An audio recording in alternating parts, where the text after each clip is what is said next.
Kidney હોસ્પિટલની બહાર ઉમેદવારોના દેખાવ હજુ પણ યથાવત છે। છેલ્લા 24 કલાકથી ઉમેદવારો ધરણા પર બેઠા છે।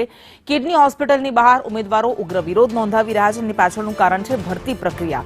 ભરતી પ્રક્રિયાના વિવાદ પર તેઓ લડી લેવાના મૂડમાં છે।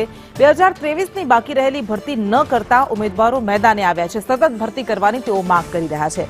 ડોક્યુમેન્ટ વેરિફિકેશન થઈ ગયું છે, પરંતુ ભરતી કેમ નથી કરવામાં આવતી તેઓ સવાલ કરી રહ્યા છે।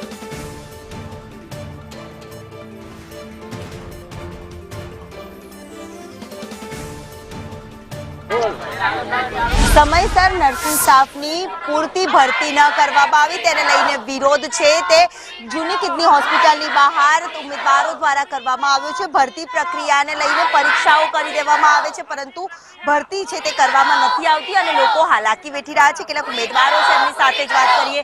બેન, કેટલાય સમયથી રજૂઆત હતી, આજે ફરી મેદાને ઉતર્યા? અમારી રજૂઆત તો 6 મહિનાથી છે, એટલે એવું છે કે જ્યારથી ભરતી પડી છે ત્યારથી અત્યાર સુધી 2 વર્ષ થઈ ગયા છે, પણ રિઝલ્ટ આયાના 6 મહિના થઈ ગયા છે, હજુ સુધી કોઈ આગળ પ્રક્રિયા નથી। અમે ઘણીવાર રજૂઆત કરી છે, તો રજૂઆત કર્યા પછી એમને ત્યાંથી કોઈ અમને ખાલી સારા આપે છે, પણ સાચા જવાબ નથી, એવા કે થઈ જશે। અમે કાલથી સવારથી 24 કલાક થયા આંદોલન પર બેઠા છે। અમારું બસ ખાલી એક જ છે આંદોલનનું કે અમને અમારી નિમણૂક આપો, તો નિમણૂક આપવા છે ને કોઈ અહીંયા જવાબ આપવા માટે બહાર આવતું નથી। એમનું કહેવું એ છે કે થઈ જશે, દર વખત જેમ અમને ભગાડે છે એ રીતે।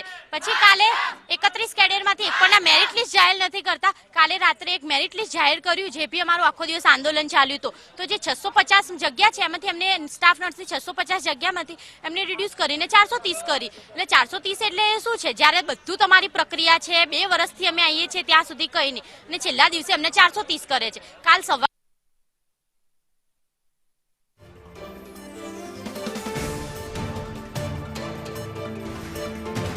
તો ઉમેદવારો લડી રહ્યા છે, લડી લેવાના મૂડમાં છે। છેલ્લા 24 કલાકથી તેઓ આંદોલન પર બેઠેલા છે, ધરણા કરી રહ્યા છે। તેઓ કહી રહ્યા છે કે ડોક્યુમેન્ટ વેરિફિકેશન થઈ ગયું, પરંતુ ભરતી કરવામાં નથી આવતી। છેલ્લા 2 વર્ષથી એમને ધક્કે ચડાવવામાં આવી રહ્યા છે।